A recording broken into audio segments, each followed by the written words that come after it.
Fala aí pessoal, tudo bem com vocês? Estou criando aqui mais um vídeo sobre notas de aprendizado e eu queria falar com vocês hoje a respeito da NR17. NR17 é uma norma regulamentadora, como nós já ouvimos esses termos em alguns encontros antes. Essa norma regulamentadora 17 vem trabalhando sobre ergonomia. Ergonomia, te falar, posso falar assim, opinião minha própria, é uma das principais normas regulamentadoras, né? Lembrando, normas regulamentadoras elas visam proteger o profissional, bem como dando as atribuições do profissional mesmo, bem como do seu empregador, a fim de melhorar as seguranças do trabalho. Ergonomia, vamos pensar, ergonomia, estamos falando de uma organização de trabalho, muitas vezes, para que o indivíduo possa se adaptar melhor às condições de trabalho dele. Porque não podemos falar que o meu trabalho não tem nenhum risco. Todos os trabalhos que são exercidos, toda atividade laboral exercida, ela oferece risco. Até mesmo riscos ergonômicos. Eu não preciso trabalhar numa empreiteira, não preciso trabalhar numa usina para falar que a minha atividade tem uma periculosidade, que aí é outra história, uma atividade perigosa que eu estou exercendo, que eu tenho um risco direto à minha vida. Ergonomia, ela pode afetar qualquer profissional, basta ele exercer aquela atividade de um esforço muito grande, aí estamos falando de pessoas que trabalham com transporte, né? Trabalhadores de construção civil, entregadores, né? Vamos pensar aquele pessoal que faz entrega aí,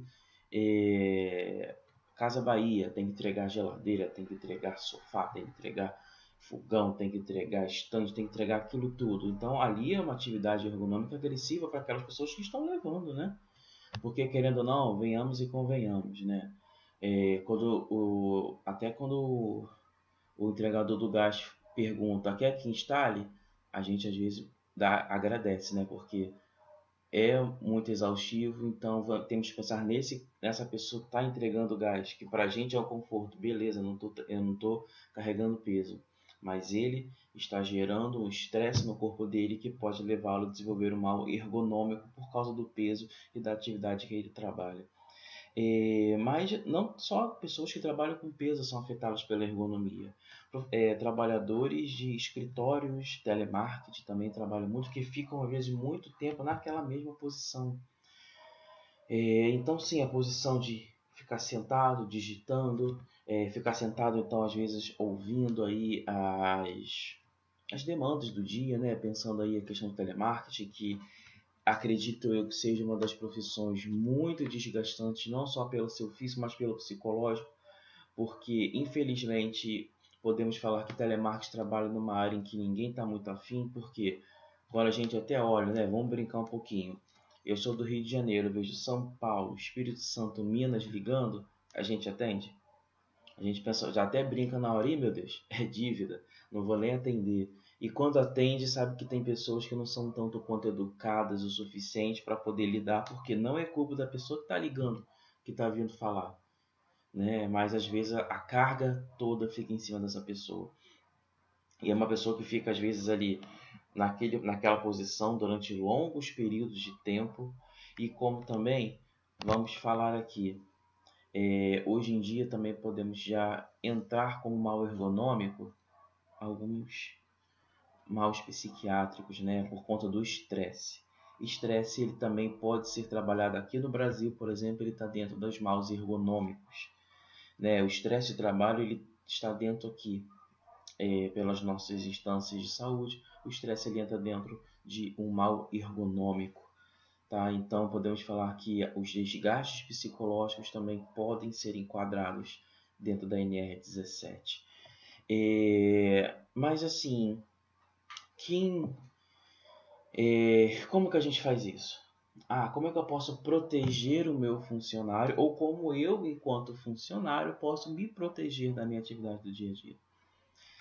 Se eu trabalho com peso, eu tenho que saber a maneira correta de carregar o peso. Eu tenho que ter EPI para isso, como eu falei, nós temos que ter um colete é um colete que faz uma compressão do abdômen para que possa ser feito levantamento de peso durante ou muito peso de uma vez ou um peso, grandes cargas de peso ao longo do dia. Então temos que ter, sim, o EPI para isso. Então o enfermeiro do trabalho ele tem que estar atento ao fornecimento do EPI, bem como o treinamento do profissional para a utilização desse EPI. Tá? É importante também a gente pensar o que? Existe ambiente de trabalho ideal? Né? Então fica meio relativo. Mas eu vou falar para vocês aqui também algumas situações que podemos falar assim, que é o mais próximo do ideal por conta da exposição ergonômica do indivíduo. Até porque o mal ergonômico ele pode se dar muitas vezes por algo chamado de lesão por esforço repetitivo, a famosa LER.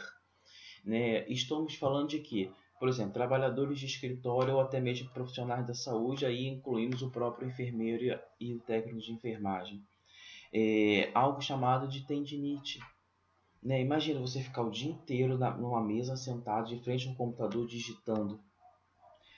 Chega um momento em que o dedo ele não vai conseguir responder mais.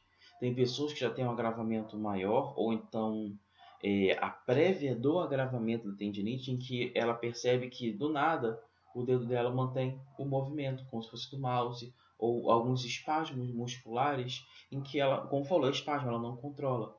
Mas podemos perceber que isso é algum tipo de lesão causada pelo movimento repetitivo. Né? Olha o nome, LER, lesão por esforço repetitivo.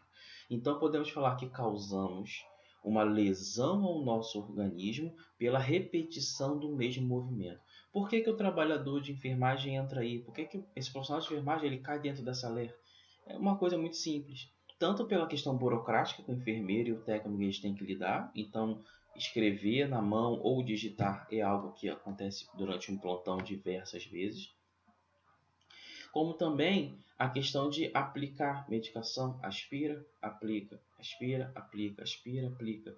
Então a gente sabe que isso leva a uma lesão aqui, ó, exatamente na região do nosso dedo polegar, ficar fazendo esse movimento o tempo todo. Chega um momento de acontecer, sentir queimação, sentir o espasmo, sentir dor ou até mesmo não conseguir fazer esse movimento propriamente dito. O dedo ele ter uma lesão que ele não consegue fazer extensão ou qualquer outro movimento de rotação, por exemplo. E isso leva a um desgaste muito grande. Ah, mas só nas mãos pode acontecer? Não, pode acontecer nos ombros, pode acontecer nos joelhos, pode acontecer nos tornozelos. Né? É muito comum também o mal ergonômico dentro da equipe de enfermagem na coluna, por conta da posição que tem que ficar. Às vezes fica longos períodos de tempo em pé, por conta dos cuidados que são ofertados, como também ajuste de cama para quem ainda tem unidade de saúde, que a cama é manivela, não é o controlezinho que a gente consegue ver melhor, ajustar perfeito. Não, então tem que abaixar para mexer na manivela e às vezes a pessoa não sabe como abaixar. A forma com que a pessoa tem que abaixar para manusear a manivela de uma cama, quando ela tem essa disponibilidade, deve ser feito pensando exatamente na questão de esforço. Eu não posso abaixar, me curvar. Eu tenho que, na verdade, flexionar os joelhos. E assim manter minha coluna ereta para poder fazer esse ajuste. Só que às vezes são 30, 40 vezes que faz isso. Então o profissional vai chegar uma hora que ele está desgastado. Ele não vai conseguir fazer isso. E cabe à equipe de saúde do trabalhador educar, bem como também acolher esse profissional. Porque eu, quando entrei no curso de enfermagem, tinham pessoas que já trabalhavam na área, na minha turma, sempre assim, né? A gente sabe que a grande massa do público que faz o curso de enfermagem são trabalhadores da enfermagem propriamente dito, né? Técnicos, auxiliares ou então parteiros. Falavam que bem-vindo à profissão da lombalgia. Na época eu não entendia, né? Primeiro período, não entendia o que estava querendo dizer isso. Depois, com o tempo, eu fui entender por causa exatamente dessa questão de ficar muito tempo em pé ou se curvar o tempo todo. Até para aplicar uma medicação, às vezes a pessoa está no leito, o profissional se curva para poder aplicar. E a lombalgia nada mais é que dor na região lombar. Exatamente por conta desse movimento de ou muito tempo em pé, ou então se curvar, levantar, baixar, levantar várias vezes durante o dia, o que levava a esse desconforto na região. Isso é um mal ergonômico, né? Se a gente for falar mal ergonômico, né, vamos tentar trazer aí uma disposição dessa NR17, né? Que ela visa o quê? Estabelecer parâmetros que permitam a adaptação das condições de trabalho às características psicofisiológicas dos trabalhadores. Foi como eu falei, ó, psicofisiológica, né? Psico, mental, fisiológica do funcionamento do corpo. De modo a proporcionar um máximo de conforto, segurança e desempenho eficiente no trabalho. Então, a NR17 ela vem trabalhando exatamente disso, a fim de minimizar os riscos que a atividade laboral desse indivíduo exerce sobre o seu corpo e sobre a sua mente. Dando continuidade, como eu falei, qual seria aí o movimento, né? Qual seria aí o ambiente ideal desse trabalho, né? De acordo com a NR17, ela fala que as condições de trabalho, lógico, todos os materiais, todos os EPIs, tudo que for fornecido, como a gente já falou anteriormente, quando a gente falou sobre EPI, eles devem passar pelo certificado de validade, né? Bem como pelo Inmetro. Não pode ser produto sem registro de qualidade, até se for internacional, né? Porque a gente sabe, não basta falar que é internacional, né? Tem muito país também aí fora que faz pirataria, né, gente? Mas tem que ter o selo do Inmetro de aprovação, ou seja, é eficiente aquele produto, pode ser utilizado para esse determinado fim. Então, vamos falar que é dito que ambiente de trabalho mais plausível para as situações, podemos falar que se adequem mais às características psicofisiológicas do trabalhador e à natureza do trabalho executado. Então tem que ter a relação do ambiente em que eu estou com a atividade que eu vou exercer. Tem que se pensar também a respeito de temperatura. Qual a temperatura ideal para se trabalhar? De acordo com a ANR, ela diz o quê? Entre 20 e 23 graus centígrados. Mas eu trabalho no frigorífico. Como é que eu vou manter? Impossível. Para isso, ele tem que ter um controle. Hoje em dia temos uma ANR que fala exatamente disso, por conta dos males que trabalhos em baixas temperaturas podem trazer. Mas eu trabalho no hospital. A gente sabe que o hospital tem que ser frio. Sim, mas como tal, o ambiente pode ser frio. Para minimizar o risco, o trabalhador ele tem que ter uma roupa que possa protegê-lo desse frio. Tá? Mas o ambiente ideal entre 20 e 23 graus centígrados. A velocidade do ar, né? Vamos pensar, ar-condicionado, a gente sabe que grande parte das empresas elas acabam trazendo, né? Por uma questão de conforto e até mesmo controle dessa temperatura. Mais ou menos 0,75 metros por segundo, ou seja, não pode ser um vento constante, tem que ser como fosse uma brisa. Umidade relativa do ar inferior a 40%, né? Perdão, não inferior a 40%, né? Ou seja, não pode ficar muito baixa, senão pode fazer um ressecamento muito grande do ambiente, o que pode levar a um desconforto para o indivíduo. Ruídos são um problema? Ruídos são problemas. Imagina você trabalhar numa fábrica, num ambiente em que tem motores o tempo todo, né? Então a gente sabe que a medida para volumes é decibéis. Então podemos falar que o conforto máximo de ruído é 65 decibéis. Então podemos falar que o ideal de tudo mesmo ou seja, 65 decibéis já causa problema, então o máximo que tem que ter são 60 decibéis. Então, assim, ergonomia é algo muito importante a ser dito, exatamente porque ergonomia ela mexe com questões do corpo físico do indivíduo. Se o trabalhador não está bem, como é que ele vai trabalhar, como é que ele vai render melhor o seu trabalho. Então, sim, os males ergonômicos eles devem ter uma grande pesquisa para evitá-los, ou seja, tem que gerar a empresa e o próprio trabalhador ele tem que ter um grande comprometimento com os males ergonômicos, né? Como eu falei, temos as duas partes.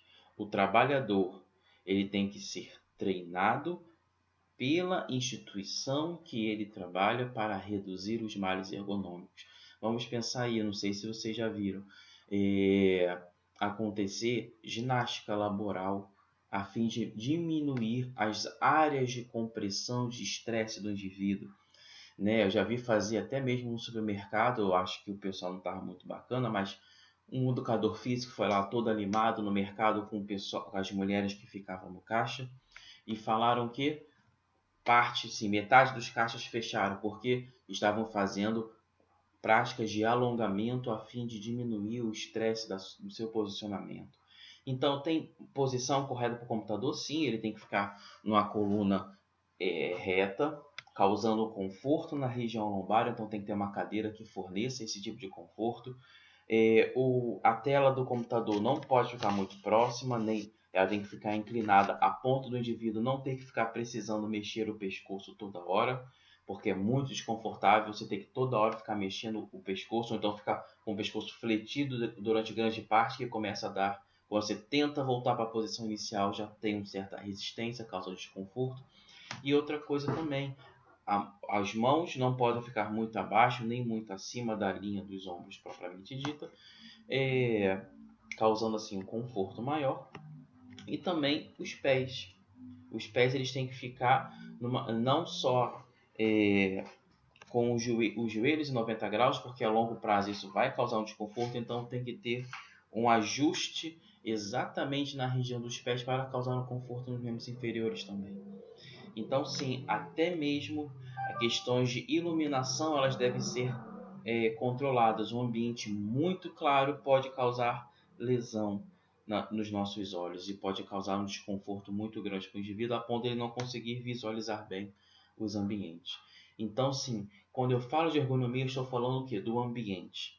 Eu falo do ambiente e dos riscos que esse ambiente causa ergonomicamente para esse indivíduo por conta do tempo de exposição dele para exercício daquela prática. Então, isso é ergonomia. Então, temos que cuidar disso, temos que cuidar da nossa equipe e temos que nos cuidar também. Tá certo, gente? Isso, como eu falei, foram notas de aprendizado para a gente poder, para vocês terem um guia aí do raciocínio da ENER 17, mas depois a gente volta e fala sobre ela no ao vivo lá, como a gente gosta, tirando as dúvidas todas que tiverem presentes. Tá certo, gente? Prazer estar aqui com vocês. Dúvidas, anseios, xingamentos, a gente resolve isso daqui a pouco. Tchau, tchau.